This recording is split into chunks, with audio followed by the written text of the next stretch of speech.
Good day, everybody, and welcome to another edition of the Military and Foreign Affairs Network. I am your host, the voice of reason.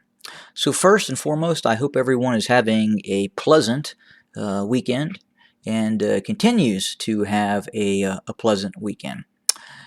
So, today we're going to continue our coverage of the ongoing civil war taking place inside of the former state of Ethiopia. And first, we're going to look at the ongoing situation that's taking place in and around the Dessie Kombolcha zone of conflict.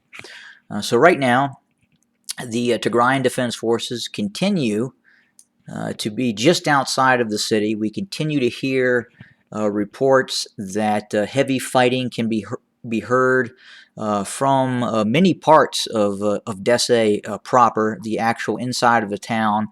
Gunfire and shelling can be heard just north of the town, and we believe that right now the Tigrayan Defense Forces are just a few miles outside of the town. In fact, they are right now engaging forces of the Abiy loyalists, of the Amhara regional militias, very, very close to the city of Dessie. And in fact, we are now hearing that artillery has shelled some of the outlying areas of Dessie, that in fact artillery rounds have landed very close to some of the outlying suburbs of Dessie. And fighting continues along a very wide arc from west to east of Kombolcha, running all the way from the B11 highway, heading from the Afar region into Kombolcha, the A2 highway heading south towards Dessie, and then obviously fighting continues within the approaches of Wageltina as TDF units continue to move from Wageltina in a southeasterly direction towards Dessie as well. So is Kombolcha and Dessie completely surrounded as of yet? No, that is not the case. Again, there's a fairly wide arc of TDF forces that are moving in and are very, very close to Dessie and Kombolcha. And I will address how I believe the Tigrayan Defense Forces could eventually possibly resolve the situation and take control of Dessie and Kombolcha. And I'll do that after I do my overview of the ongoing situation in the rest of the region as well. So again, the heavy fighting continues. There is a tremendous amount of panic and disarray inside of Kombolcha and Dessie. We are also hearing reports of the continued fragmenting of the alliance between the federal Abiy loyalists and the Amhara regional militias, especially some of the nationalist organizations affiliated with the Amhara regional forces. So again, on one side, it would appear that some of the federal forces would like to withdraw from this area, and then obviously the Amhara regional militias are set to defend the cities at all costs. And that is what is basically happening right now in the conflict zone around Dessie and Kombolcha. Again, very fluid situation, a lot of moving pieces. There's a lot of fighting going on, incredibly heavy at times. But again, we will continue to monitor that situation and also give you a review here in a second on some things that could be done. Next, we're going to look at Gashina. And as you know, Gashina kind of sits on this very elongated mesa, and the forces of the Abiy loyalists and the Amhara regional militias began pushing up the B-22, and they encountered very significant resistance trying to navigate the B-22 around some of these very narrow passages that would get them to Gashina, as you can see here. Very narrow area with very steep terrain to the south and then to the north. And when they meaning the Ethiopian Defense Forces, the Amhara Regional Militias, struggled along the B-22, they also attempted operations to the north and to the south. And as we sit right now, there was an operation just to the north of Gashina, centered in this area here near Taja. And apparently the Amhara Regional Militias attempted to come up this roadway here and basically assault Gashina from the north. But as you can see, very steep terrain, very defendable terrain, and these forces were in fact driven back. And the last reports we're hearing is that indeed the Tigrayan Defense Forces have counterattacked both from the north and from Gashina and have evicted some of these forces of the Amhara Regional Militias from their positions downslope, just kind of to the northwest of Gashina. And it's the same scenario that happened in the south as well. Again, attacking Gashina from the south. Again, very hard proposition, very rugged, very mountainous terrain, very uphill fight if you were going to conduct that sort of operation. So the big operation obviously came from the west and attempted to push east. That was stopped, and then obviously the operation to the north, and that was stopped as well. We continue to hear about a buildup of Eritrean forces both in western Tigray and more towards the north, especially in the vicinity of Adigrat and north of Shire and Adwa. Will those forces at some point move south into the Tigray region? I would say if they were going to have done it, they would have done so. At the same time, if they had the ability to stay in the Tigray region, we also believe they would have done so as well. But they were unable to do that. They were evicted from the Tigray region. So any idea that they would launch renewed attacks, a major new offensive, I would say is doubtful at this point. But if the regime inside of Addis Ababa were to fall, and if and when the Tigrayan Defense Forces then had the ability to focus 100% on removing the regime of Isaias Afwerki, that would be perceived as a significant threat by the despotic regime inside of Eritrea, by the Afwerki regime, and they would do everything in their power to prevent that from occurring. So as long as the Tigray region is fighting a fairly significant conventional conflict in the south, there's very little Isaias Afwerki has to worry about. Now, if and when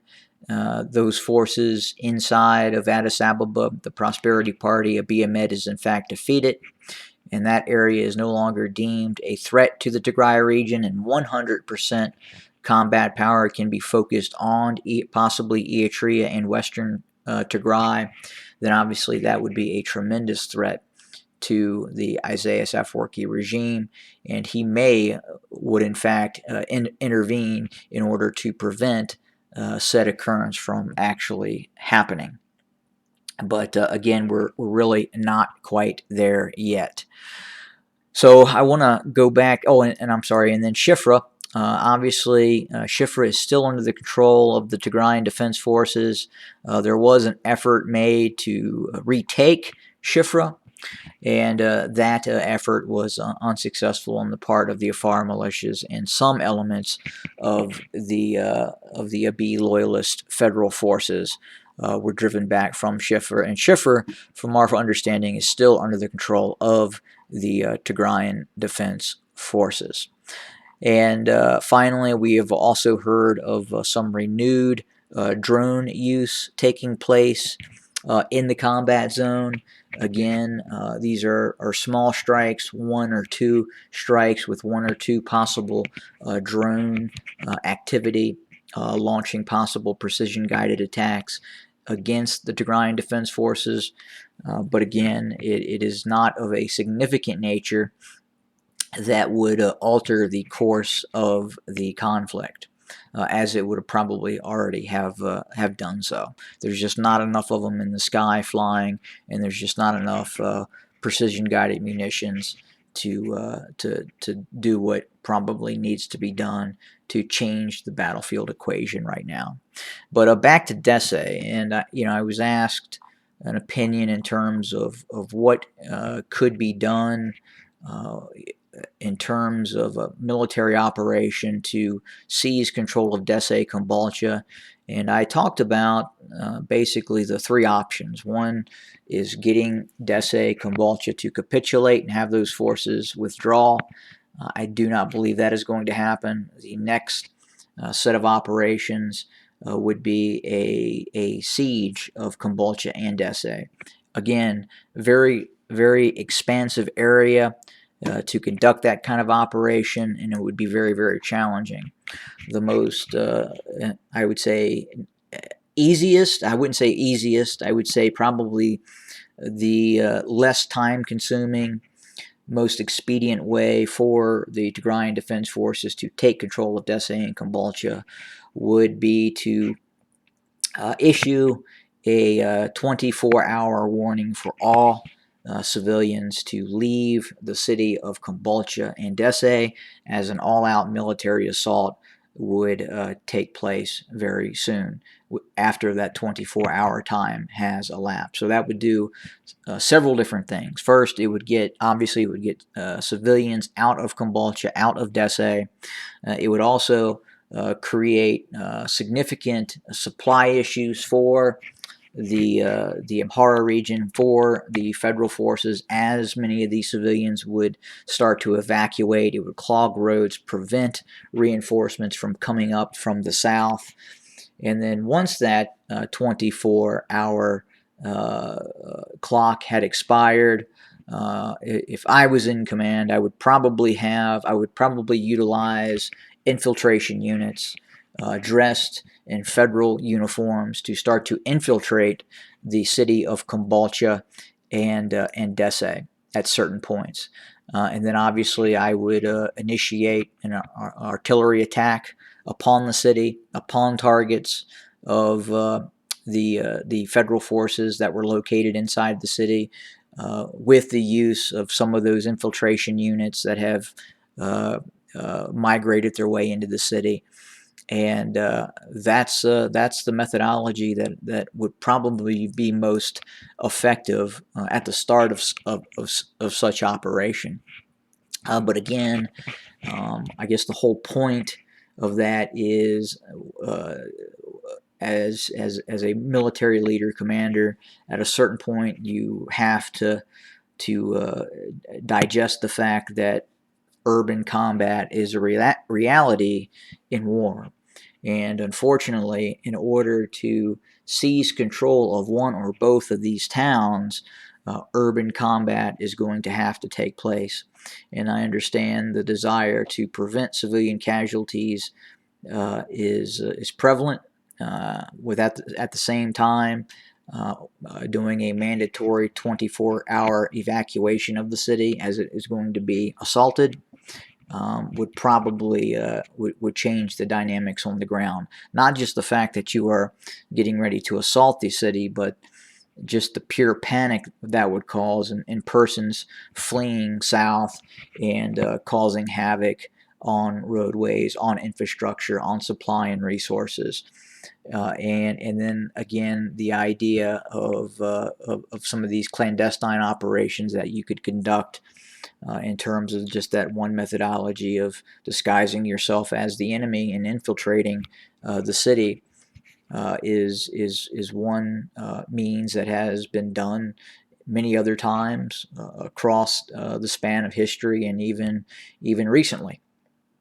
But again, The most expedient way to seize control of these two cities is going to be a direct military attack, and obviously not a siege.